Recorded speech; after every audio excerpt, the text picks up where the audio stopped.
Now in this class, I will show you how our immune system actually reject the transplanted tissue or organ. Now I will show you three categories of rejection. The first is hyperacute rejection, the second is acute rejection, and the third is chronic rejections. Depending on the time point, how much time takes to reject the organ or tissue, it is actually categorized into three types. In case of hyperacute rejection, it takes few hours to reject the transplanted tissue or organ. In case of acute, it takes 7 to 10 days to reject the organ or tissue. In case of chronic, it takes few months to years. In case of hyperacute rejection and acute rejection, these three techniques are not performed. If the three techniques are not performed in the recipient, then these two types of rejection can occur. But in case of chronic rejection, whether you perform this technique or not, this is actually major problem of transplantation. Because in case of hyperacute rejections, what happens here, the recipient have antibody against the alloantigen like the HLA of the donor or ABO antigen of the donor, then hyperacute rejection occurs. What happens here, the antibody actually activate complement pathway, and as we know, after the complement pathway, a molecule is formed called MAC, membrane attack complex, that actually lyse the cell.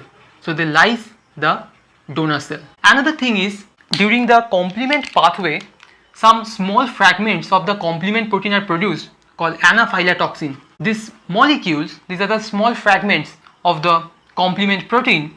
This molecule attract or recruit neutrophils, and these neutrophils secrete chemicals that damage the blood vessels. When there is a damage in the blood vessels, platelets recruited and they actually aggregate. These are called vascular blockage. So this is the reason behind these hyperacute rejections. In this case, in acute rejections, there are two phases, that is called sensitization, another is effector phase. If the recipient have no antibody against the HLA antigen or ABO blood group, then they also reject the allograft by these acute rejections because they have some difference between the HLA antigen. So this is sensitization. The first phase is sensitization, in which the alloreactive T cells are activated and proliferate in response of the donor's alloantigen. It could be HLA antigen. Now in the effector phase, what happens? This CD4 cell, specifically Th1 cell, CD8 cell, that means cytotoxic T cells, and also scientists have found that there is role of Th2, Th17. These all cells actually helps in the acute rejections. Like this Th1 cell can secrete IFN gamma that actually activate macrophage, and the macrophage actually damage the tissue. These CD8 cells or cytotoxic T cells actually can damage directly. There is cytotoxicity. They can directly kill the cell. And this Th2 and Th17 also perform these rejections. And not only that, in this effector phase, antibody also produced by this IFN gamma or other cells, and this antibody actually helps in ADCC, that means antibody dependent cell mediated cytotoxicity, by which the donor cells are actually engulfed, damaged, and complement pathway also activated, complement. So these are the all way by which acute rejections occur. It takes 7 to 10 days. Chronic rejection occur after you perform these three techniques or not. Why?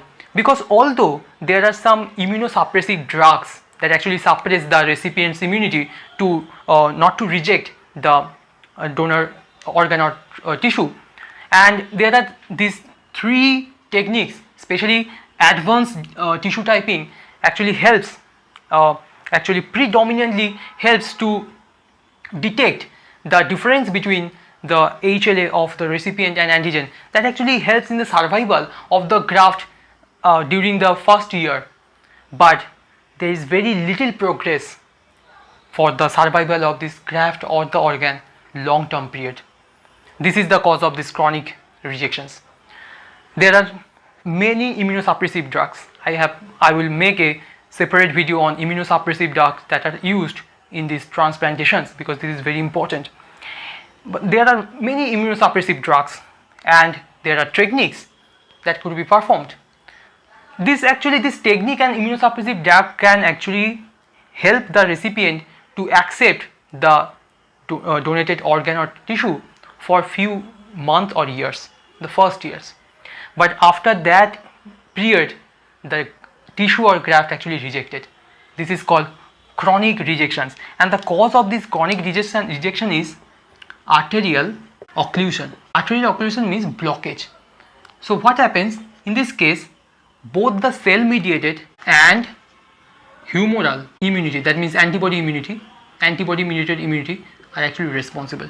And what happens, the smooth muscle of the blood vessel actually proliferate and ultimately ischemic damage occur. Ischemic damage means the organ, actually the blood vessels actually blocked.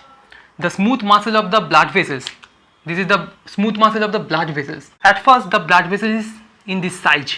Now when the smooth muscle of the blood vessels proliferate, they actually block the area, block the passage of the blood vessels.